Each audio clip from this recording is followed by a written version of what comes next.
नमस्कार, vastu solution India में आपका हार्दिक स्वागत। आज चर्चा करेंगे औद्योगिक इकाई में ऑफिस किस स्थान पर हो जिससे कि वो इकाई मैनेजमेंट के रूप से सुचारू तरीके से चल सके।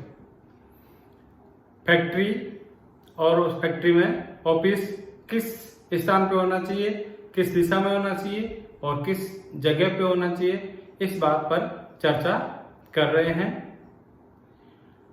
ऑफिस के लिए या जो भी औद्योगिक इकाई होती है वहां पर मुख्य का जो स्थान होता है, वास्तविक स्थिति में वो स्थान नैऋत्य कोण में होता है।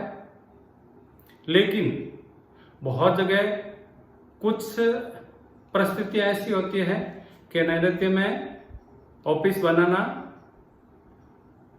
संभव नहीं होता है। ऐसी स्थिति में सेकंड ऑप्शन के रूप में आप किस जगह पे ऑफिस बनाते हैं, इस पर भी चर्चा करेंगे। पहले चर्चा करता हूं कि भवन की, यहाँ पर भवन कॉमर्शियल औद्योगिक इकाई की बात की जा रही है।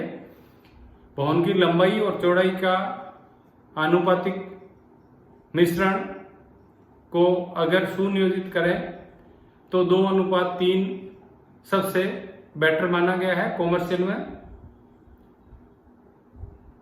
अगर औद्योगिक इकाई पूर्व दिशा और उत्तर दिशा में है तो नैऋत्य में अगर ऑफिस नहीं है तो कोई बुरी बात नहीं है। उसके लिए वास्तु में दूसरा स्थान है वो भी उतना ही वर्क करता है जितना कि नैऋत्य में अगर आप ऑफिस बनाएंगे उतना करेगा।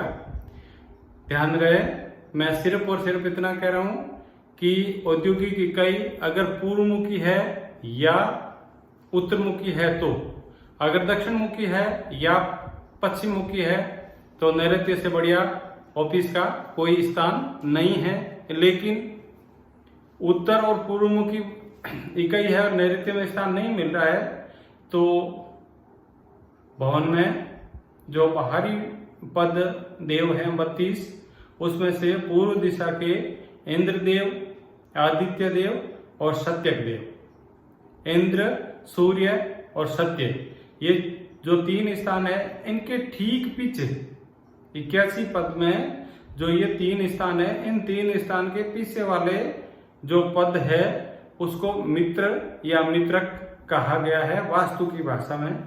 अगर किसी औद्योगिक इकाई में मित्रक के स्थान पर ऑफिस है तो वो ऑफिस भी उतना ही शुभ है जितना कि नैऋत्य में होता है। यहाँ पर बैठ करके भी व्यक्ति अपने साम्राज्य को बहुत आसानी से संभाल सकता है। इसलिए वास्तु में कुछ स्पेशल जो सिद्धांत होते हैं उन सिद्धांतों की अनुपालना करें, कोई बुराई नहीं है। एक मिथक है कि मुखिया का ऑफिस तो नैऋत्य में ही होना चाहिए, ऐसा नहीं है। नैऋत्य के अलावा दूसरा जो स्थान है वो मित्रक का स्थान है, वहां पर भी अगर ऑफिस होता है तो किसी भी प्रकार की वास्तु दोष नहीं होगा। शर्त यही है कि वो जो मेन बिल्डिंग है फैक्ट्री की, उस बिल्डिंग से ऑफिस की बिल्डिंग अलग से होनी चाहिए। ये यहाँ पर एक शर्त लागू होती है। अगर इस शर्त के अनुकूल आप ऑफिस का निर्माण करते हैं तो आपको बहुत ही सुखद और सुनियोजित फल प्राप्ति में सहायक होंगे। धन्यवाद। जय माता दी।